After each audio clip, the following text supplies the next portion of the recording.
आत्तापर्यंतच्या वार्ताहर परिषदेमध्ये मी कर्जाचा विषय बऱ्याच वेळा सांगितलेला आहे, तरीसुद्धा अगदी काहीतरी बोलायचं म्हणून बोलतात. सुरुवातीपासूनचं कर्ज अगदी मी बऱ्याच वेळा सांगितलं आहे की कारखाना सुरू करताना आपली काय परिस्थिती होती आणि आत्ता काय परिस्थिती आहे. आता तर काय बोललं जातं आहे की कारखाना सुरू होताना अवसानच काढायची वेळ होती आणि आता तीच वेळ आलेली. हे साफ चुकीचं आहे. पूर्वीचं कर्ज कामगाराच्या देणे इतके मोठे आकडे होते, अगदी त्यावेळेस अवसानात काढण्याची वेळ होती. परंतु आत्ता अशी परिस्थिती की आपल्या कारखान्यावर कुठलाही कर्ज, व्याजाचं कर्ज किंवा ज्या पैशाला व्याज द्यावं लागतं तो एकही रुपया नाही. शासनाचं काही किरकोळ देणं आहे थकीत पूर्वीची, द्यायची का न द्यायची अजून त्याच्यावर येते काय, अगदी किरकोळ आहे.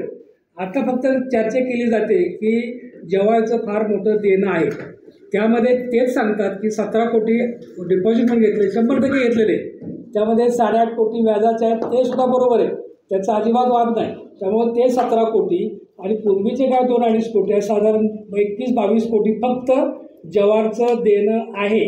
याच्या व्यतिरिक्त ज्या ऐच्छिक ठेवी आपण घेतल्या होत्या पूर्वी 3,26,00,000, त्यातल्या फक्त 45 लाख रुपये देणे राहिलेत की जेणेकरून ते लोक आमच्यापर्यंत आत्तापर्यंत ओरिजिनल घेऊन आलेले नाहीत. कदाचित त्यांनी झेरॉक्स आणले तरी आम्ही ॲप्रूव्ह करून त्यांना ते पैसे देण्याचा प्रयत्न केलेला आहे. फक्त जे राहिले, जे आमच्याकडं आले नाही तेवढे फक्त 45 लाख रुपये ते देणं राहिलेले. याच्या व्यतिरिक्त व्याजाचं वगैरे कुठलंही देणं नाही. दुसरा ते एक प्रश्न निर्माण करतात की आत्ता जे आतमध्ये इन्व्हेस्टमेंट केलेले कारखाना एक्सपांड करण्यासाठी ते त्या कर्जामध्ये धरतात. परंतु आम्ही येणाऱ्या 15 वर्षामध्ये किंवा ज्या वेळेस करार झाला त्यावेळेस आम्ही असं एक कॅल्क्युलेशन करून ठेवलेले कॅश फ्लो, त्या कॅश फ्लोमध्ये हे जे एक्सपान्शन करण्यासाठी जो खर्च आहे किंवा जो खर्च होईल त्यामध्ये सांगितलं की 4.5 आता कारखाना आहे त्याला 83 लाख कोटी रुपये खर्च झाला, 10ला फक्त 25 कोटी खर्च झाला 10वर. ह्या 83मध्ये आत्ता जी इन्व्हेस्टमेंट केलेली आहे ह्या 83मध्ये जे 10,000 कपॅसिटी कारखाना करण्यासाठी लागणारे इन्स्ट्रुमेंट आतले आहेत ते सुद्धा बसवलेली आहेत.